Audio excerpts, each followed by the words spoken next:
మురళీ మనోహర్ గారు, ఉమర్ ఖలీద్కి వ్యతిరేకంగా ఎలాంటి కేసు లేదని తేల్చేయడానికి నాకు 20 నిమిషాలు టైం చాలు అని చెప్పేసి ఆయన తరఫు న్యాయవాది అక్టోబర్లో చెప్పారు. 20 నిమిషాల్లో అయిపోయేదానికి ఏంటి సార్, మన దేశ వ్యవస్థలు ఇట్ట తయారైనాయి, ఇంతకాలం ఎందుకు చేస్తున్నాయి?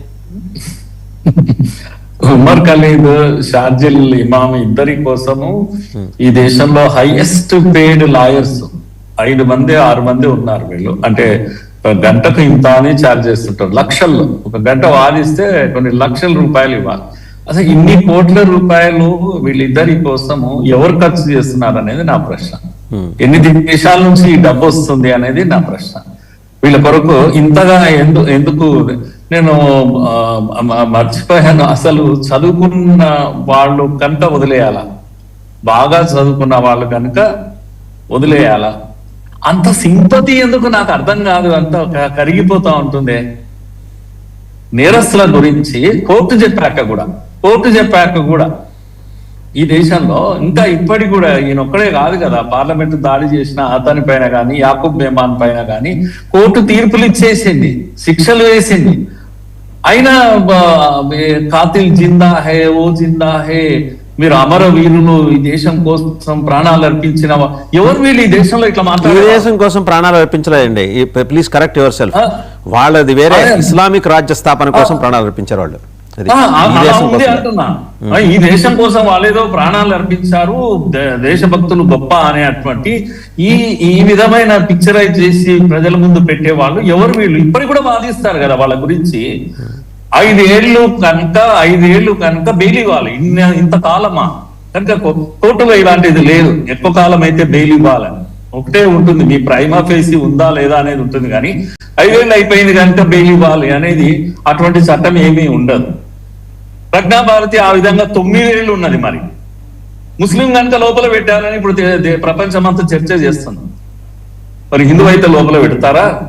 9 ఏళ్ళు పెట్టారు కదా, పెట్టాక మరి ఏం ప్రూవ్ చేశారు? బయటికి ఎందుకు వచ్చింది? ఎందుకు శిక్ష పడలేదు? శిక్ష పడిన లేడీకి 9 ఏళ్ళు ఊరికేనే ఎందుకు పెట్టారు? మరి ఇలాంటివి ఎన్ని కేసులు? వాంగ్చూక్ తెలుసు కదా, మొన్న మధ్య ఆయనను అరెస్ట్ చేసి పెట్టారు కదా, ఎన్నేళ్ళు అయింది? ఆయన కూడా బెయిల్ లేదు కదా. చట్టం మీద నమ్మకం ఉండాలి కదా మనకు. కోర్టు అనేది ఉంది కదా, అది చెప్తుంది కదా, అన్ని చూశాకనే కదా చెప్పేది. ఈ హిందూ అని, ముస్లిం అని, చదువుకున్నవాడని, గొప్ప చదువులు చదివాడని. తర్వాత సిఏఏ గురించి మనం మర్చిపోతున్నాం. సిఏఏ గాంధీ గారు, నెహ్రూ గారు అప్పటి నుంచి కూడా పెద్దవాళ్ళందరూ కూడా ప్రతిపాదించిన చట్టం అది. దయచేసి మీరు గుర్తుపెట్టుకోవాలి. 15th August 1947. ఉదాహరణకు నేను బంగ్లాదేశ్ లో ఢాకాలో నేను పుట్టాను, పెరిగాను. అక్కడ నేను పడుకున్నాను, తెల్లారేసరికి బోర్డు అక్కడ పెట్టారు, నేను ఇండియాలో లేను.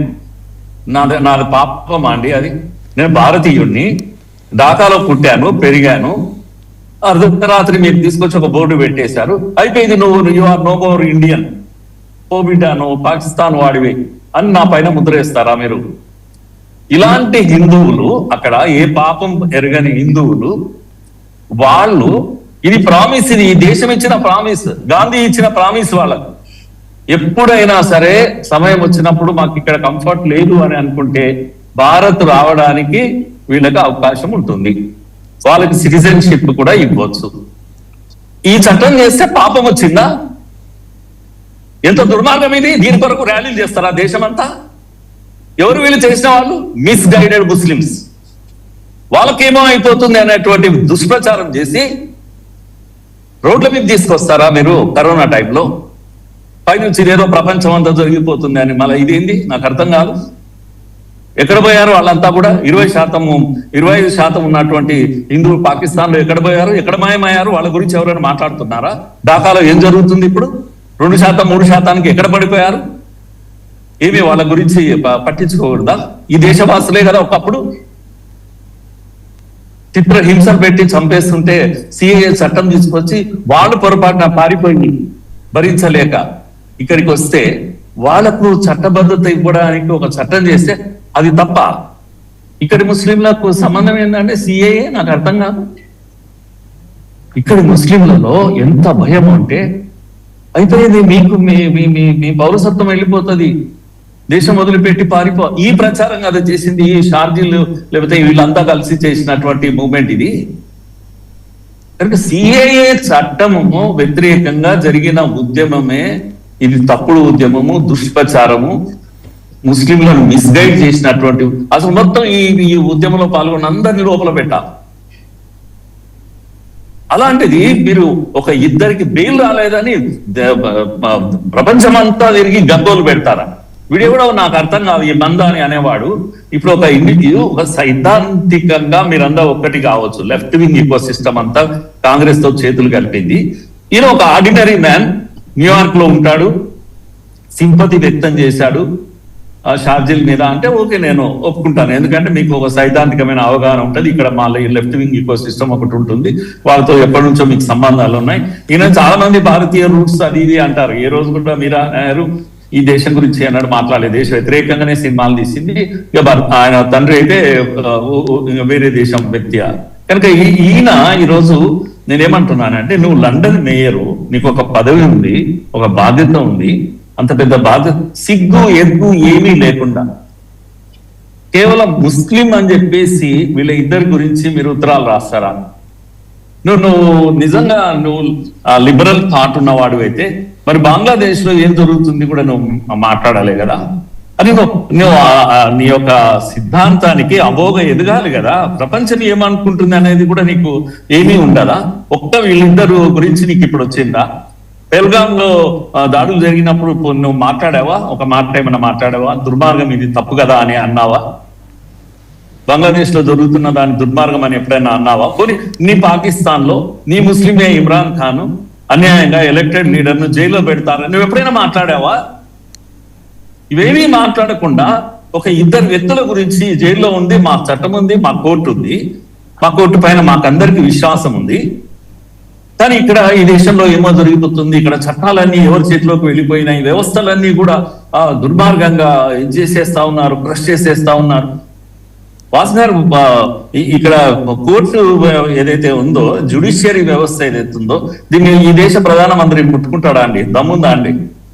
కొల్లీజియం పెట్టుకున్నారండి, వాళ్ళను వాళ్ళే ఎలక్ట్ చేసుకుంటారు, వాళ్ళను వాళ్ళే నియామకం చేసుకుంటారు, వాళ్ళ తర్వాత వాళ్ళ పిల్లలు వాళ్ళని చేసుకుంటున్నారు. ప్రపంచంలో ఏడలేదు ఇంత వింతైనటువంటిది. ఎలక్టెడ్ ప్రైమ్ మినిస్టర్ అన్ని దేశాలు ఇంక్లూడింగ్ అమెరికా ప్రజల మన్ననలు పొంది ప్రజల ఓటును పొందిన ఎలక్టెడ్ లీడరే చీఫ్ జస్టిస్ ను నిర్ణయించుకుంటారు. వాళ్ళు ఇంకొకటి కూడా పెట్టారు. సరే, నాకు ఇంకో ప్రశ్న ఈ రోజు రైట్ ఇంకో ప్రశ్న ఏంటంటే, ఇప్పుడు మనకు కూడా అలాంటి ప్రయోజనం ఏమైనా ఉందా? ఇప్పుడు ఒక నావీ సీల్స్ ఇలాంటి వాళ్ళు ఒక 5-6 బృందాలు వేసుకొని హఠాత్తుగా ఒక 6 hours ఆపరేషన్ చేసి సయ్యద్ అసీముని, మహమ్మద్ యూనస్ని తీసుకొచ్చేసి ఇక్కడ మన సుప్రీంకోర్టు ముందు ప్రవేశపెట్టే అవకాశం ఏమైనా ఉందా? మనం కూడా చేయొచ్చుగా, అమెరికా చేసిందిగా. ఇంతమంది రవి గారు అన్నట్టుగా ఇప్పుడు అమెరికా ఒక మోడల్ చూపించింది, చైనా కూడా చెప్పింది అరే తెచ్చుకోపోరా తైవాన్ మీద నువ్వు తెచ్చేసుకో. ఇండియా కూడా చెప్పింది పోయి తెచ్చుకుంటుంది, రష్యా జెలెన్స్కీ తెచ్చేసుకుంటుంది. ఇప్పుడు అందరు మోడల్ ఇది. ఇప్పుడు యుఎస్ చూపించినటువంటి మోడల్ రౌడీజం చేస్తున్నాడు ప్రపంచం, ఈ ప్రపంచ పోలీస్ నుంచి ప్రపంచ గుండాగా అవతరించాడు, మారాడు, ప్రపంచ గుండాగా అవతరించాడు, ఒక మోడల్ చూపిస్తున్నాడు. ఇది ఏం జరుగుతుంది అని మొత్తం ప్రపంచాన్ని ఏలేస్తారా ఏంది? మీరు ఏ దేశంలో ఏం జరగాలి, ఎవరు అధికారంలో ఉండాలి, రిజిమ్ చేంజెస్ మీరు ఇంకొక ఏడాది ఆగండి, సూర్యుడు ఎప్పుడు ఉదయించాలో ఈయన టైం లైన్ ఇస్తాడు, దాని ప్రకారం ఆయన ఉదయించాడు. అలాంటివి చేసినా చేస్తాడు. ఒకసారి షేక్ బాజీ గారి దగ్గరికి వెళ్దాం.